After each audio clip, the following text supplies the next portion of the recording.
This is a Girl Spot on Bite-Size TV. I'm Kristen Brockman, and with Valentine's Day coming in just 4 days, I'm perfecting my look to knock the socks off my guy.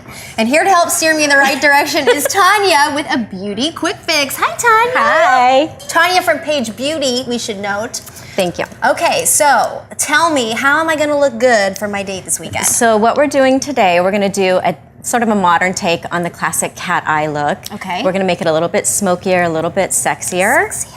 And then we're going to do a classic red lip, but also make it a little bit more modern, more fresh. We're going to do a stain instead of a dense lipstick. Okay. So it's going to be softer and and less intimidating for your date to kiss you. Okay, those red lips. Yeah, we've got to get kisses on Valentine's Day. Now, tell me, what have you done so far? So far, me a little bit I did. earlier. I completed your complexion, just a really soft and neutral skin. I didn't want to do too much on your cheeks because I want the focus on the eyes and the lips.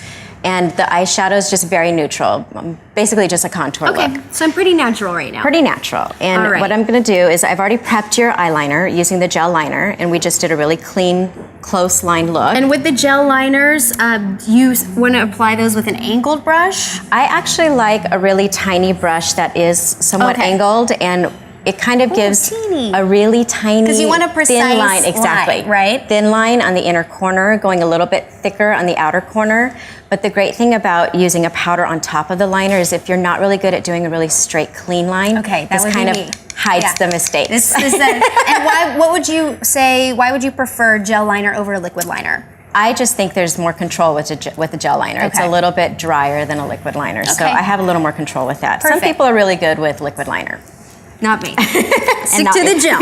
Okay. So what we're going to do is we're just going to take a powder, and I'm going to take sort of a dark charcoaly gray, and we're going to put the powder right over the liquid or gel liner.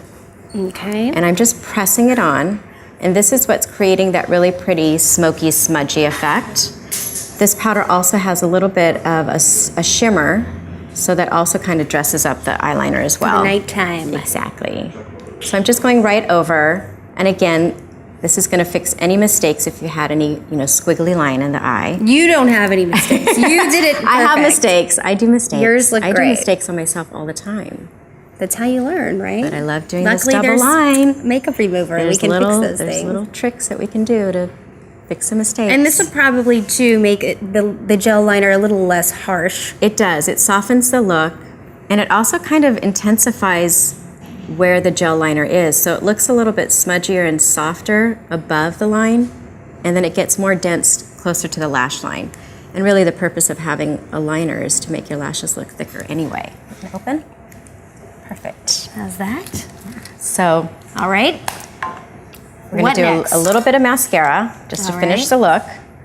And I was saying earlier, I love this mascara. Every makeup artist I've ever seen. It's drugstore mascara, L'Oreal. L'Oreal Carbon Black. It's the very blackest black you can find.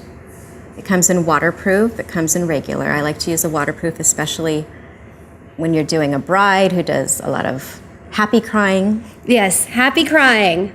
So I do have waterproof in my kit, and I've got regular in my kit as well. So this is proof that makeup doesn't have to be always the expensive kind. Exactly. No, not at all. Most cases, it is better the expensive kind, but this is a good mascaras, because you're having to replace them every 3 or 4 months. That's right. It's great to have something that's, quick toss away. All right, let's do these lips. I'm going quickly. Very important on a Valentine's Day date. We're going to do... If it goes well. Exactly. You don't want lipstick all over your date. So we're going to start with a stain, and this is a very moisturizing, kind of like a balm stain, and it's basically creating a base for your lipstick to go on top. So if you tend to have drier lips, you might want to start with a little, a clear lip balm, which I did with your lip a little bit earlier, Kristen, just because I wanted to make sure your lips were nice and smooth. Mm-hmm. And then we're going to do the stain right on top. Can't be kissing with any chapped lips. No, that wouldn't feel Not bad. if you want a second Valentine's Day date next year. And why you would choose a stain over a normal lipstick? Well, I like the idea of, number one, it's non-transferable, so obviously it's not going to end up on your date.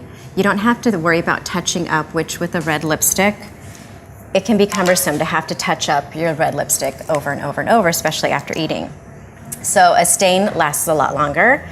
And then it's just fresher and it's more modern looking, I And think. for people who are scared to try red lip out there, what tips would you give them? And then what tips would you give them to stay away from if you're going to do the red lips? So you have to have a really steady hand to do a matte lip, which a lot of people have, but it's a very, very, strong look. A stain, there's a little bit more forgiveness. So if you're going, up or out of the line, you have a chance to kind of clean it up with a Q-tip or a little bit of concealer. I'm using a stain lip gloss, so there's a lot of clarity, but there's also a nice texture that doesn't look heavy and dense.